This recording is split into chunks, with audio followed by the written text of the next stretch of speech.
Ano ang gagawin ng narcissistic ex mo kapag nakipagbalikan ka? I-analyze natin. Okay? Marami sa inyo ang kinikilig kapag mayroon kayong nararamdaman na tila ba'y makikipagbalikan sa inyo ang inyong narcissistic ex. But ito yung magpapalinaw ng inyong kaisipan.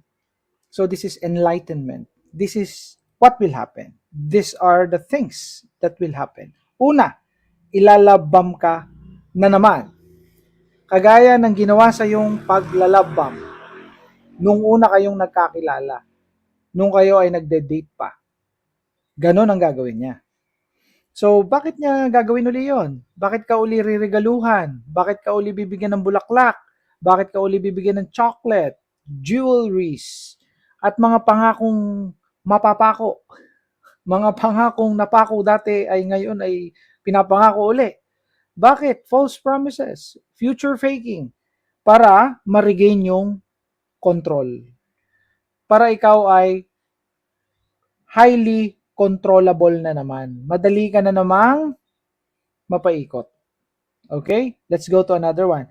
Acts like nothing ever happened. Sobrang sakit nito. Yung ang dami niyang ginawang kasalanan, tapos parang wala lang. Parang walang nangyari. No apology. No sorry. No accountability. Walang sinasabi tungkol sa kanyang pagbabago. Walang name-mention sa kanyang mga gagawin para maging maayos ang relationship ninyo, para maging maayos ang kanyang sarili. Sasabihin niya, wag na natin pag-usapan yan dahil nandito na ako. Ang importante, nandito ako at tayo ay nagmamahalang muli. What happened to the issues? What happened to the problems? Ay, ibabaon nyo na lang yan sa limot. Ibabaon nyo na lang yan sa lupa. And that's very dangerous. Why? Because that is or these are accumulated problems. Accumulated na mga dilubyo ng relasyon.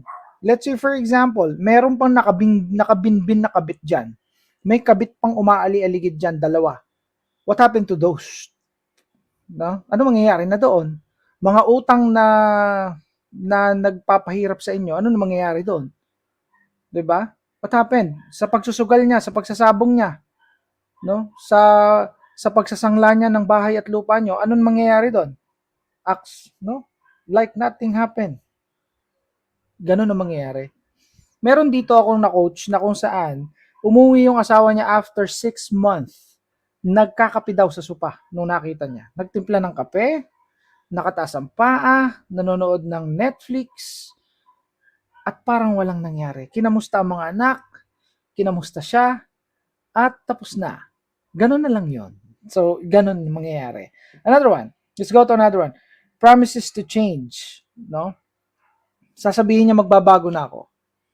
Ganun lang. Hindi niya i-identify kung ano yung gagawin niya. Sabihin niya magbabago na ako, pero hindi niya namang gagawin yung wala ka makikita pagbabago, hindi niya gagawin yun. So, ganun lang kalupit yun na pangyayari. Another one, let's go to another one. Test your boundaries. So, titingnan niya kung matotolerate mo pa o kakayanin mo pa ulit ang mga gagawin niya sa'yo. Yung mga ginawa niya sa'yo, dadagdagan pa niya. Halimbawa, no, pinatawad mo.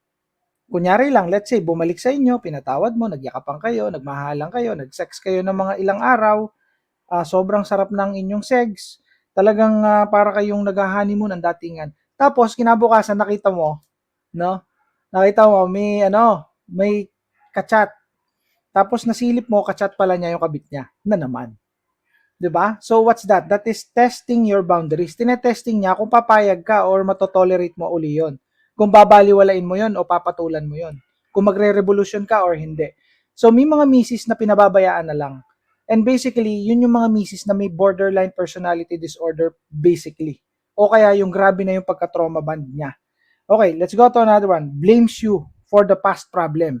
Nakipagbalikan sa'yo, okay na, nagmahalan kayo, tapos ikaw from time to time sinisisi ka, mine-mention niya na, alam mo, kaya naman ako nagkaganito, gawa mo ikaw naman na may kasalanan ng lahat ng ito. Minsan pabiro, minsan seryoso. Okay? So, ganun ang ginagawa. Another one, uses your forgiveness against you. So, ang ginagawa niyang armas yung pagpapatawad mo, no? Wine-weaponize niya yung iyong kabaitan. So, ang gagawin niya is, gagawin niya ulit yung kanyang ginawa niya dati. Okay? So, yun yung gagawin niya sa'yo. And then, igagaslight ka, mas malala. So, kung dati ang gaslighting is 30%, or 50%, kaya gagawin niyang 80% na yung gaslighting. So, mag-i-increase yung percentage ng gaslighting. Kung dati every other day ka ginagaslight, ngayon magiging araw-araw ka gagaslightin. Hindi mo yung pansin. So, malalaman mo na lang yon pagkawasak na mental health mo na naman. Another one, mocks you or attempts to leave. So, tatakutin ka na naman na, sige, ganito na naman baga ulit tayo. Iwanan na lang uli kita. Maghiwatak-watak na tayo rito, magkahiwa-hiwalay tayo, mag-broken family na lang ulit tayo dito. Babalik na ako sa kabit ko. Lalayas na ako dito. O babalik na ako sa US. O babalik na ako sa Pilipinas. Kung nasa US ka, babalik vice versa. O kung nasa Middle East, babalik na ako sa Pilipinas. O kaya babalik na ako sa Saudi, sa kabit ko, something like that.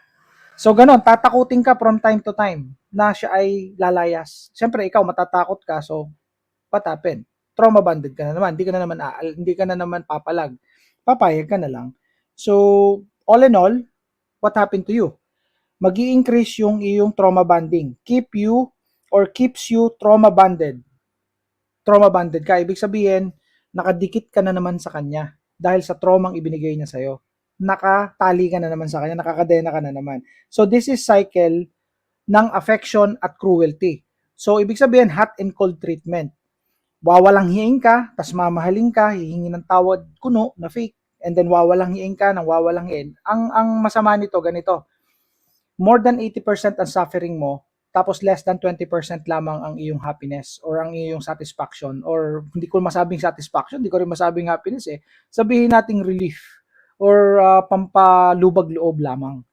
Yung alwan mo to less than 20% lang, more on sufferings ka kasi sa ganitong relationship, this is one-sided relationship, ikaw lang nang ikaw ang nagbibigay, minsan ka lang bigyan, ikaw lang nang ikaw ang pumapansin, minsan ka lang pansinin.